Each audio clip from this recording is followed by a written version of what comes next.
Hi hello నమస్తే welcome back to iDream media. ఈరోజు మనతో ఉన్నారు ఇమిగ్రేషన్ కన్సల్టెంట్ అయిన వేదాంత్ గారు. ముఖ్యంగా మెగా క్లాష్ మరియు మస్క్ యొక్క ఇంపార్టెన్స్, ఈ రెండింటి మధ్యలో ఇబ్బంది పడుతున్న ట్రంప్ ఎటువంటి డెసిషన్ తీసుకోబోతున్నారని తెలుసుకుందాం.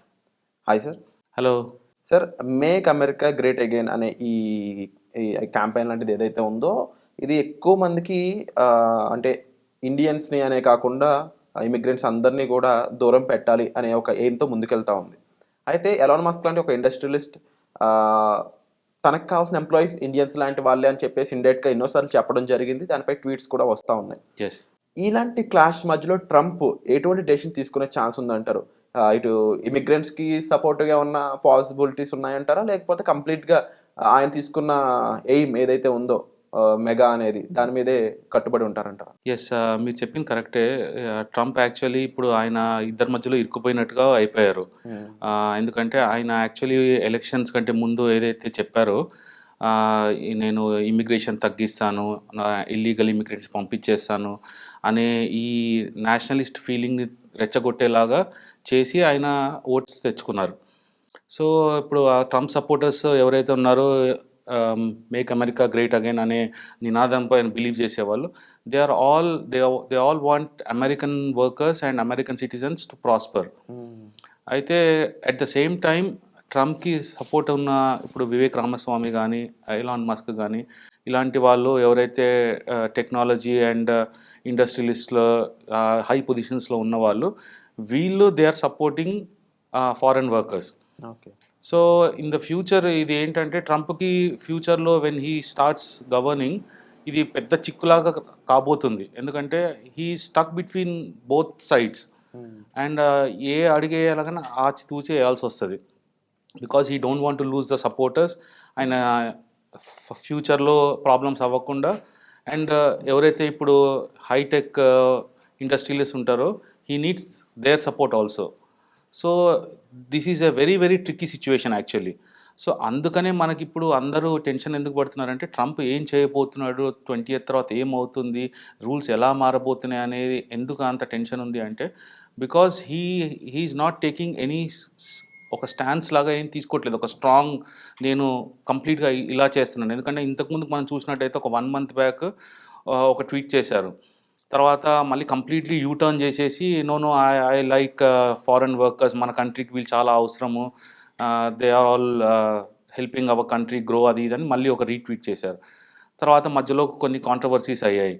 ఫార్ రైట్ ఎవరైతే ఉంటారో వీళ్ళ సపోర్టర్స్, సో వాళ్ళు ట్వీట్ చేసిన తర్వాత మళ్ళీ మన వాళ్ళు దానికి అందుకొని, అలా it's going on between like tweets మధ్యలో సోషల్ మీడియాలో ఇదంతా రెచ్చగొట్టి ఒక జనరల్ పబ్లిక్ ఫీలింగ్ కూడా ఏమొచ్చేసిందంటే, బికాజ్ ఓవర్ లాస్ట్ 5-6 years నుంచి మనం చూసినట్టయితే, ఇప్పుడు వివేక్ రామస్వామి కానీ, సత్య నాడెలా కానీ, ఈవెన్ యూకేలో రిషి సునాక్ని చూసిన తర్వాత, గూగుల్ CEO మనకు తెలిసిందే సుందర్ పిచాయ్. సో ఇలాంటి ఇండియన్ ఫేసెస్ని గ్లోబల్ స్టేజ్లో at a high position, in a very very top పొజిషన్స్లో చూసి, వీళ్ళకందరికీ జనరల్ పబ్లిక్ ఇప్పుడు ఫీలింగ్ ఏమొచ్చిందంటే, ఓ ఈ ఇండియన్స్ అంతా మన కంట్రీకి వచ్చేసి వలసలుగా వచ్చి ఇక్కడ పనిచేసి కొన్నాళ్ళ తర్వాత ఇక్కడ సెటిల్ అయిపోయి, ఇప్పుడు వీళ్ళు పెద్ద పెద్ద పొజిషన్స్కి, ప్రైమ్ మినిస్టర్స్ పొజిషన్స్కి, ప్రెసిడెంట్కి పోటీ చేసే పొజిషన్స్లోకి వచ్చేస్తున్నారు వీళ్ళు అనే ఫీలింగ్ వీళ్ళకి ఇప్పుడు జనరల్ పబ్లిక్లో ఆ ఫేసెస్ అన్నీ ఎవరైతే ప్రామినెంట్ ఫేసెస్ని చూసిన తర్వాత ఈ జనరల్ ఫీలింగ్ వచ్చింది. యాక్చువల్లీ ద ఫ్యాక్ట్ ఈజ్ మన వాళ్ళు ఎప్పటి నుంచో ఉన్నారు యూఎస్లో, అండ్ ఎప్పటి నుంచో వర్కర్స్లా పనిచేస్తున్నారు. They are all settled there. చాలామంది గ్రీన్ కార్డ్స్ కొన్ని జనరేషన్స్ కూడా ఇవైపోయాయి, అక్కడ గడిచిపోయినాయి. బట్ ప్రామినెంట్గా ఈ మీడియాలో కానీ ఎక్కడైనా పొలిటికల్ పొజిషన్స్లో మన వాళ్ళు అంతకుముందుకు లేకుండే. సో ఇప్పుడు ఈ లాస్ట్ కొన్ని 5-6 years నుంచి రిపీటెడ్గా చూసి now they have come to that believe that మన కంట్రీలో వేరే ఇతరులు వచ్చి ఆక్యుపై చేసేసుకొని మనని తొక్కేస్తున్నారు, వీళ్ళు మనకంటే ఎక్కువ ఎదిగిపోతున్నారని. సో ఆ ఫీలింగ్నే ట్రంప్ ఎలక్షన్స్ ముందు క్యాష్ చేసుకున్నాడు. And at the same time ఒకటేంటంటే, లీగల్గా వచ్చి పని చేసుకున్న వాళ్ళు ఎదుగుతారు, అది వేరే స్టోరీ.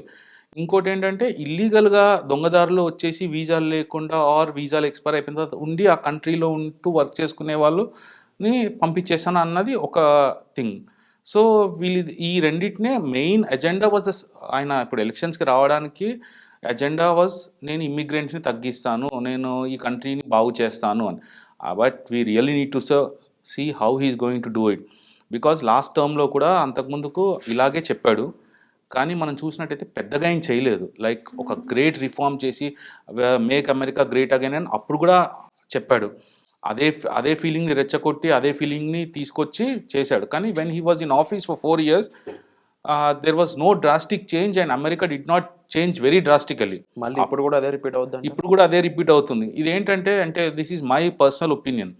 జనరలీ పొలిటీషియన్స్ కానీ ఎవరైనా కానీ they need some agenda to come to power.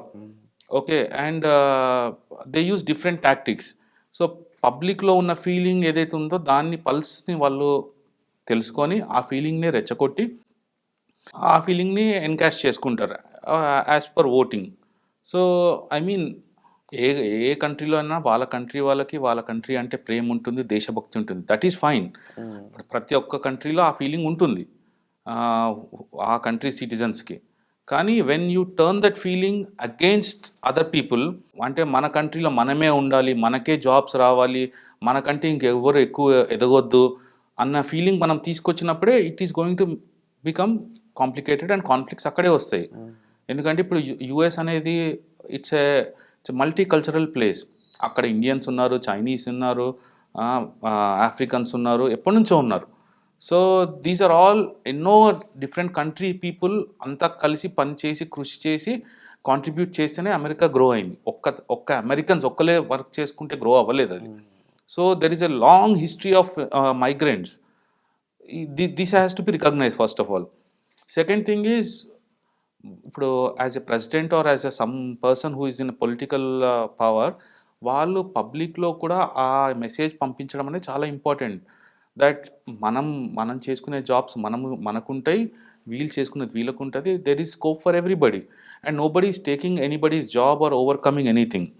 So final conclusion వచ్చేసి ఇప్పటికీ ఎవరైనా సరే ఇమిగ్రేట్ అవుతామని, లేదంటే H1 మీద వెళ్దాము, లేదంటే EB5 మీద వెళ్దాం అనుకున్న ఎవరికైనా సరే అక్కడ పాసిబిలిటీస్ అన్ని రకాలుగా ఉన్నాయి, పెద్దగా చేంజెస్ అయితే ఏం లేవని చెప్పొచ్చు అంటారు. Yes, I think like even ఇప్పుడు అనుకున్నా కానీ with all these controversies and what is ever is going on the social media and వీళ్ళందరూ చెప్పేది కూడా, ఈవెన్ ఇప్పుడు పోవాలనుకున్న వాళ్ళు కూడా, if you have the skill and మీకు మీ పైన కాన్ఫిడెన్స్ ఉంది అంటే యూ కెన్ గో. ఇన్ఫ్యాక్ట్ నేనైతే ఏం బిలీవ్ చేస్తానంటే, ఇప్పుడు అమెరికాలో ఎంతమంది అయితే అంటున్నారో వీళ్ళు వచ్చి మా జాబ్ తీసేసుకుంటున్నారు అది ఇది అని అన్నప్పుడు, I feel personally that as an Indian or as a foreign nation who is not from US, you should feel proud. And వాళ్ళపైన వాళ్ళు కొంచెం ఆలోచించుకోవాలి.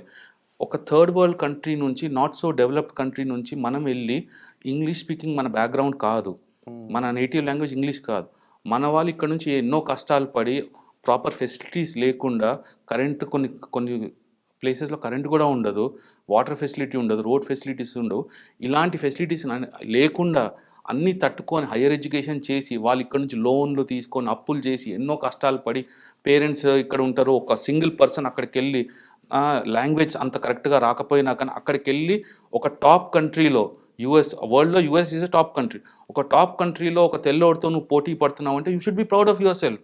And in fact they are getting scared that మనం వాళ్ళ జాబ్స్ తీసేసుకుంటున్నామని. So they should look at themselves.